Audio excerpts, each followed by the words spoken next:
ఇక వివరాలు చూసినట్లయితే ఫోన్ ట్యాపింగ్లో సంచలన విషయాలు వెలుగులోకి వస్తున్నాయి. రాజకీయ నేతలు, వ్యాపారవేత్తలు, జర్నలిస్టుల ఫోన్లనే కాకుండా జడ్జీల ఫోన్లను సైతం ట్యాప్ చేసినట్లు తాజాగా బహిర్గతం కావడం సంచలనానికి దారితీసింది. ప్రభుత్వ కేసులు, బీఆర్ఎస్ నేతలకు సంబంధించిన కేసులను పర్యవేక్షిస్తున్న న్యాయవాదులతో పాటుగా హైకోర్టు న్యాయమూర్తుల ఫోన్లను కూడా ట్యాప్ చేసినట్లు న్యాయస్థానానికి పోలీసులు సమర్పించిన నిందితుడు నేరాంగీకార పత్రంలో పేర్కొన్నారు.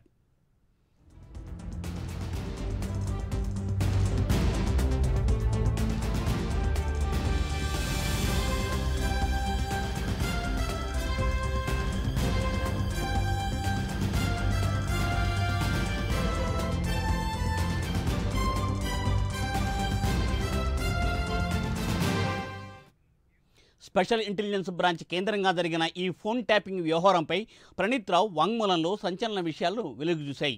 ఇప్పటి వరకు రాజకీయ నాయకుల ఫోన్లనే ట్యాప్ చేసినట్లు బయటపడింది. అయితే ఆ జాబితాలో న్యాయమూర్తులు, మీడియా పెద్దలతో పాటు కొందరు వ్యాపారవేత్తలు, పలువురు జర్నలిస్టులు కూడా ఉన్నట్లు కేసులో కీలక నిందితుడు ప్రణీత్ రావు వెల్లడించారు. దాదాపు 1200 మంది ఫోన్లు ట్యాప్ చేసినట్లు ప్రణీత్ రావు బయటపెట్టారు.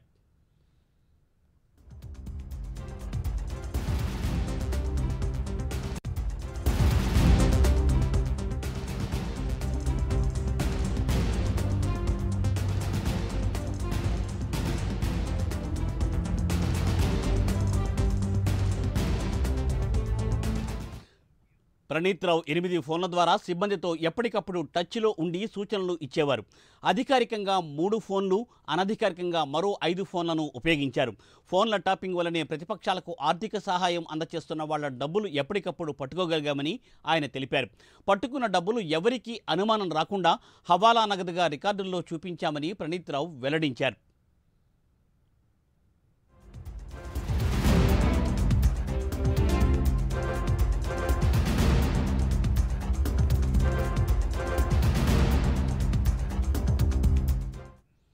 రైట్, మరి ఇదే అంశంపై మరింత తాజా సమాచారాన్ని మా ప్రతినిధి కుమార్ అందిస్తారు. Kumar. Thank you Murthy. Phone tapping పై ఏదైతే ప్రణీత్ రావు వాంగ్మూలంలో సంచలన విషయాలు అయితే బయటకు వచ్చినాయి.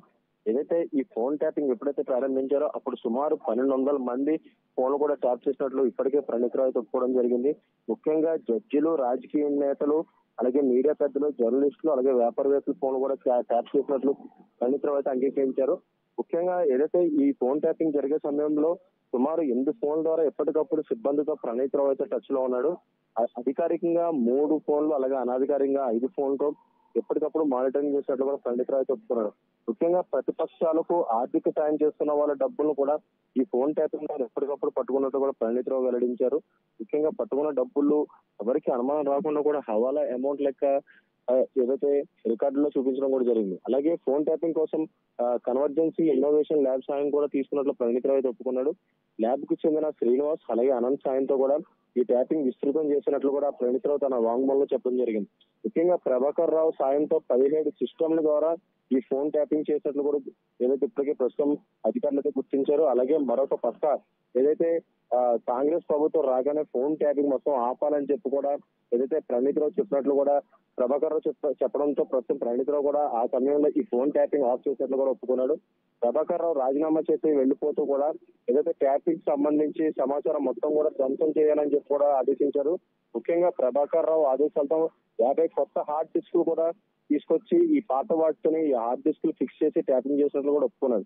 అలాగే మరొక పక్క ఈ హార్డ్ డిస్క్ మొత్తంలో కూడా 17 హార్డ్ డిస్కుల్లో అత్యంత కీలక సమాచారం ఉన్నట్లు కూడా చెప్పారు. ఏదైతే ఈ 17 హార్డ్ డిస్క్ కూడా కట్టర్ తో ధ్వంసం చేయడం కూడా ప్రణీత్ రావు ఒప్పుకున్నాడు. Pen drive, hard disk, laptop, ఇతర ఎలక్ట్రానిక్ వస్తువులు కూడా డేటాను పూర్తిగా ఫార్మాట్ చేసినట్లు ఒప్పుకున్నాడు. అలాగే ధ్వంసం చేసిన హార్డ్ డిస్క్లు నాగోల్, మూసరంబాగ్, మూసిలో పడేసినట్లుగా ప్రణీత్ రావు ఒప్పుకున్నాడు.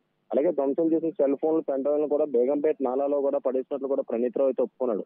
ముఖ్యంగా ఇప్పటికే రాధాకృష్ణరావు, తిరుపతన్న, అలాగే భుజంగరావు వాంగ్మూలంలో తర్వాత ఇప్పుడు ప్రణీత్ రావు వాంగ్మూలం కూడా చాలా కీలకంగా మారింది. ముఖ్యంగా ఫోన్ ట్యాపింగ్ వ్యవహారంలో కూడా కీలక అంశాలు అయితే ప్రణీత్ రావు బయటపెట్టినట్లు తెలుస్తుంది.